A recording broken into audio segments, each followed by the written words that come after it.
Jumpa lagi anak-anak semuanya. Assalamualaikum warahmatullahi wabarakatuh. Alhamdulillahirabbil alamin. Shalatu wassalamu ala rasulil amin wa ala alihi wa sahbihi ajma'in. Amma ba'd. Anak-anakku yang berbahagia, jumpa lagi bersama materi pendidikan agama Islam dan budi pekerti kelas 4. Pada pembelajaran kali ini kita pembelajaran menggunakan kurikulum operasional sekolah penggerak. Buku yang akan kita gunakan sudah Pak Guru bagikan di link yang sudah ada di GCR. Selanjutnya, sebelum kita masuki pembelajaran, mari kita berdoa pada Allah, memohon pertolongan dan petunjuk supaya diberikan kemudahan dalam belajar dan ilmu yang bermanfaat. Berdoa dimulai. A'udzubillahi minasyaitonir rajim. Bismillahirrahmanirrahim. Alhamdulillahirabbil alamin. Arrahmanir rahim. Maliki yaumiddin. Iyyaka na'budu wa iyyaka nasta'in. Ihdinas siratal mustaqim. Siratal ladzina an'amta 'alaihim ghairil maghdubi 'alaihim waladdallin. Amin. Rabbi shrah li sadri wa yassir li amri wahlul 'uqdatam min lisani yafqahu qawli. Rabbi zidni 'ilma warzuqni fahma. Amin. Baik anak-anakku sekalian, materi kita pada pelajaran ketiga ini adalah tentang indahnya saling menghargai dan keragaman. Tentu dalam kehidupan kita adalah banyak melihat aspek-aspek keragaman-keragaman di sekitar lingkungan kita. Bagi yang sudah memiliki buku cetak, bisa dilihat di halaman 39, bab 3, indahnya saling menghargai dalam keragaman. Di layar sudah Pak Guru tampilkan beberapa gambar ya, ada 4 gambar. Pertama keragaman budaya, yang kedua keragaman ibadah, tempat ibadah, yang di bawahnya keragaman para tokoh agama, dan di bawahnya juga ada model-model tempat ibadah para pemeluk agama. Baik, peta konsep yang ingin Pak Guru sampaikan pada pembelajaran kali ini adalah pertama keragaman sebagai sunatullah, yang kedua ajaran kebaikan dalam Islam dan juga selainnya, juga saling menghormati dan menghargai orang yang berbeda agama. Sebelum masuk ke pembahasan, silahkan anak-anak dicermati tujuan pembelajaran pada pelajaran ketiga kali ini ya. Ada 6 tujuan pembelajaran kita, yaitu mendeskripsikan keragaman sebagai sunatullah. Yang kedua, menyebutkan ajaran kebaikan dalam agama Islam. Yang ketiga, mengungkapkan perasaan mengenai pengalaman bergaul dengan teman yang berbeda dengan kita. Yang keempat, saling menghormati, menghargai dengan pemeluk agama lain. Yang kelima, meyakini bahwa keragaman adalah bentuk sunatullah. Yang keenam, menghormati orang lain sebagai cerminan dari iman yang baik. Selanjutnya mari kita lihat pada gambar dan video nanti akan Pak Guru tampilkan. Pada gambar tertera bakti sosial yang dilakukan oleh beberapa warga masyarakat. Mereka saling berbagi dan saling menerima, menunjukkan rasa kasih sayang dan empati terhadap penderitaan sesama. Dulu kita mungkin waktu kalian beberapa waktu yang lalu ya, ketika terjadi bencana alam, kita kumpulkan uang, baju layak pakai, benda-benda, barang-barang dan seterusnya. Kemudian kita salurkan ke orang-orang yang membutuhkan. Itu bagian dari rasa kita berempati terhadap apa yang terjadi oleh orang lain. Hal itu kenapa terjadi? Karena kita memahami, mengetahui, dan akhirnya saling menghargai dan menghormati. Selanjutnya mari silakan disimak video berikut ini.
agar damai selalu menyelimuti negeri kami.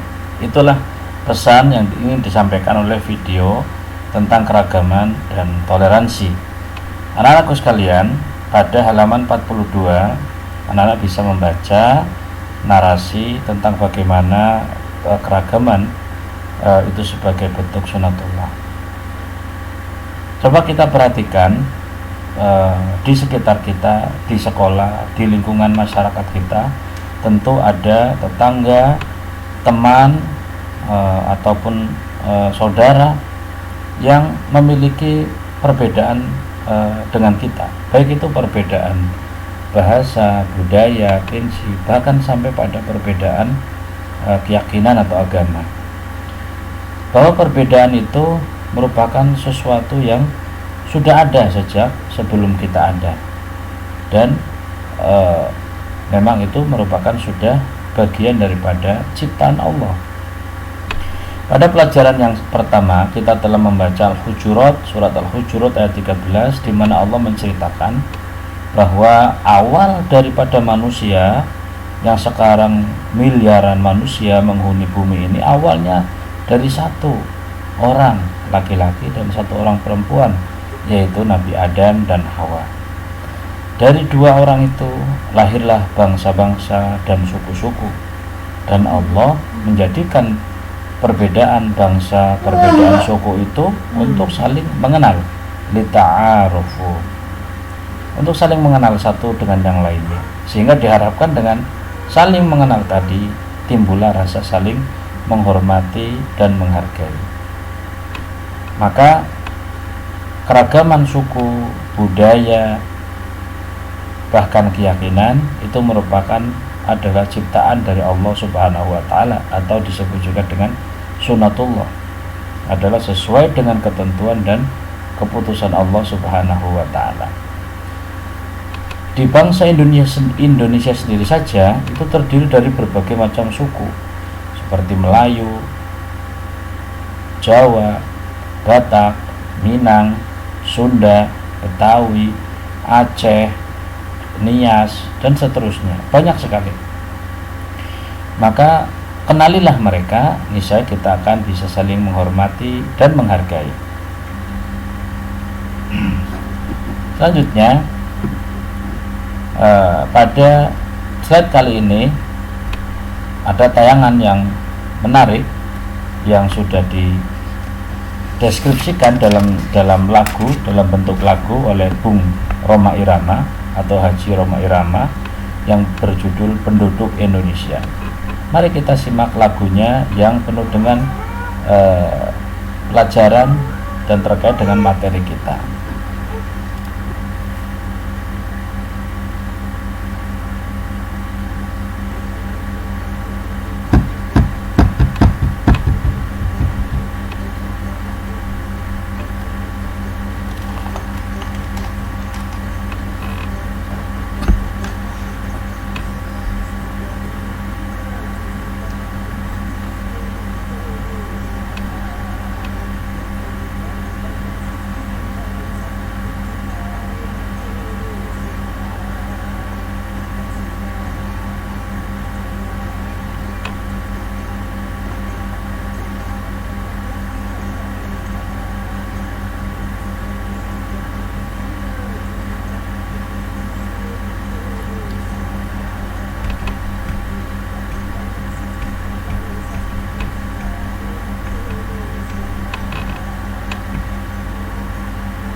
Ya, demikian tadi lagu penduduk Indonesia yang dinyanyikan oleh dan diciptakan oleh Haji Rhoma Irama, sosok legendaris musik Indonesia yang syair-syairnya adalah berisikan motivasi-motivasi dan kebaikan-kebaikan. Beliau menyusun lagu ini saat Indonesia berjumlah penduduknya berjumlah 135 juta dan sekarang sudah 250 juta lebih, artinya sudah ada kenaikan 100 juta lebih. Tentu lagu ini populer sekali era 90-an ya. Jadi mungkin di masa-masa orang tua kalian masih anak-anak atau masih remaja. Nah, apa yang bisa kita ambil dari sini? Yang bisa kita ambil adalah bahwa Indonesia itu negara yang besar, yang terdiri dari berbagai banyak etnis, suku, budaya, bahasa, dan seterusnya.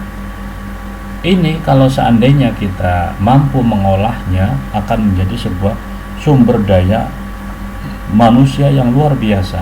Tidak ada bangsa atau sedikit saja bangsa-bangsa di dunia ini yang mampu memiliki bangsa yang besar. Apalagi Indonesia bukan hanya beberapa etnis, tapi ribuan, ya, puluhan etnis yang ada di Indonesia.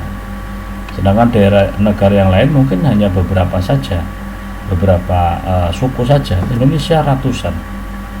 Nah, maka ini merupakan kekayaan negara kita yang harus kita lestarikan dan harus kita jaga dan harus kita rawat. Sesuai dengan firman Allah surat Al-Hujurat ayat 13 bahwa perbedaan itu merupakan sebuah sunatullah. Memang Allah ciptakan begitu dan Allah menghendaki supaya kita saling mengenal. Dan dengan mengenal itulah kita akan saling menghargai dan menghormati. Nah, selanjutnya kita bisa ke slide tentang ajaran kebaikan dalam Islam dan selain Islam. Di dalam Islam sebagai pedoman kita setelah Al-Quran adalah hadis atau sunnah Nabi. Dalam hal ini Rasulullah SAW pernah menyebutkan al-birru husnul khuluq, bahwa kebaikan itu adalah akhlak yang mulia. Wal ismu ma haka fi sadrik. Adapun dosa, ya, dosa itu apa yang membuat hatimu ragu. Wa karita ayyatali'a alaihi annasu, dan kamu juga tidak suka kalau seandainya apa yang terbesit dalam hatimu itu diketahui oleh orang lain.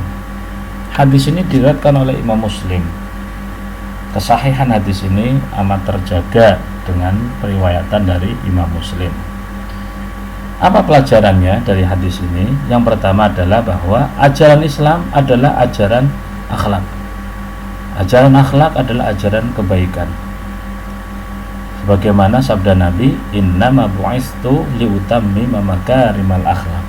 Sesungguhnya aku ini diutus untuk menyempurnakan akhlak.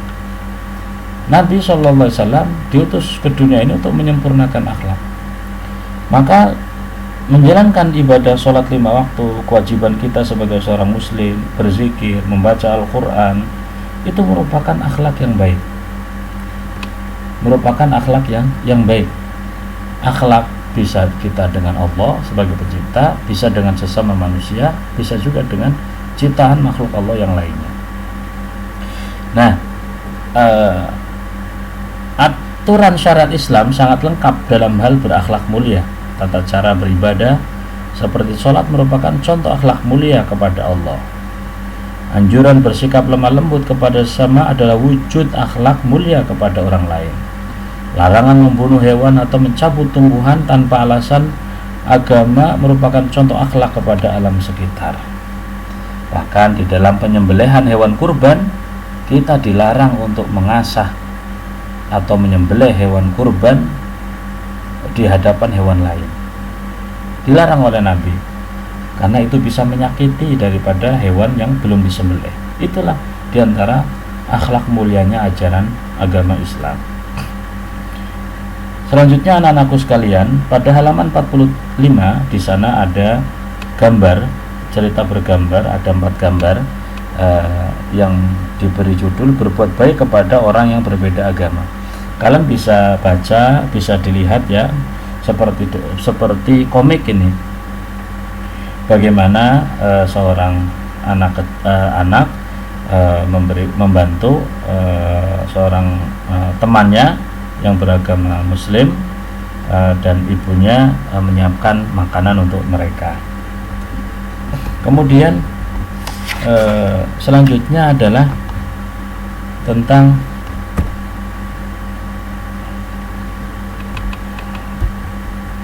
saling menghormati dan menghargai orang yang berbeda agama. Halaman 47 ada poster atau gambar di mana ada 2 anak yang teman karib rupanya ini ya. Namun ketika terdengar suara azan, maka yang beragama Islam dia berkata kepada temannya, "Waduh, itu sudah azan, saya izin sholat dulu." Mendengar omongan daripada temannya, dia menyadari bahwa sholat adalah kewajiban yang harus ditunaikan oleh kawannya yang beragama Islam. Maka dia katakan, "Ya, silahkan sholat dulu, saya akan tunggu di sini." Itu adalah contoh keragaman, bentuk penghormatan, ya, menghargai daripada keyakinan orang lain. Sikap terbaik dalam keragaman dan perbedaan adalah saling menghargai dan menghormati, yang dikenal dengan toleransi. Toleransi diwujudkan dengan 4 hal, diantaranya memberikan kebebasan kepada orang lain, seperti contoh pada gambar yang barusan Pak Guru jelaskan, mengakui hak setiap individu, menghormati keyakinan orang lain, saling mengerti. Selanjutnya pada halaman 48 ada contoh bagaimana toleransi, menghormati, menghargai keragaman yang dilakukan oleh baginda Nabi, contoh bagi umatnya. Contoh yang pertama, Nabi bersama seorang perempuan tua dari kalangan Yahudi yang bahkan setiap hari mencemooh mencela Nabi hingga akhirnya setelah si perempuan tua tadi tahu bahwa selama ini yang memberikan santunan kepadanya adalah Nabi sendiri, akhirnya dia menyesal dan akhirnya masuk Islam. Contoh yang kedua, ketika Nabi berdiri seolah-olah menyambut daripada atau menghormati daripada jenazah seorang Yahudi, maka ketika para sahabatnya bertanya dengan seolah-olah nada protes, maka Nabi mengatakan, "Bukankah ia juga manusia?" Maka sesungguhnya adalah bahwa Rasul contoh keteladanan kita dalam menjalankan syariat agama kita. Pak, apakah toleransi di dalam Islam itu berlaku semuanya? Maka jawabannya tidak. Khusus untuk wilayah keyakinan, wilayah akidah, ya, wilayah pokok-pokok ajaran agama Islam itu tidak bisa dicampur. Lakum dinukum waliyadin. Bagimu agamamu, bagiku agamaku. Surat Al-Kafirun ayat 1-6 ini turun pada peristiwa di mana Nabi diajak untuk berkompromi, tukar-tukaran dalam hal peribadatan. Ya, dikisahkan mereka menawarkan Nabi untuk mereka sebagai kafir Quraisy menyembah Allah di masjid selama seminggu, dan selama itu Nabi menyembah patung atau berhala. Minggu berikutnya akan berganti seperti itu dan seterusnya. Maka turunlah surat Al-Kafirun sebagai jawaban bahwa dalam hal menjalankan ajaran agamanya, maka itu tidak maka itu masing-masing individu harus menghormati dan menghargai, saling bertoleransi. Anak-anakku sekalian yang dimuliakan Allah Subhanahu wa taala, untuk lebih kalian pahami dan jelas, nanti silahkan bisa dibaca narasi-narasinya ya di buku ajar maupun di slide ini. Dan untuk tugas-tugas nanti, kalau di buku ini ada tugas kelompok, ada tugas individu dan lain-lain. Nanti Pak Guru akan buatkan tersendiri tentang tugas-tugas ini supaya kalian bisa mempelajari dengan baik tentang tema kita yang ketiga, yaitu indahnya saling menghargai dalam keragaman. Ini saja mungkin yang bisa Pak Guru sampaikan, kurang lebihnya mohon maaf. Assalamualaikum warahmatullahi wabarakatuh.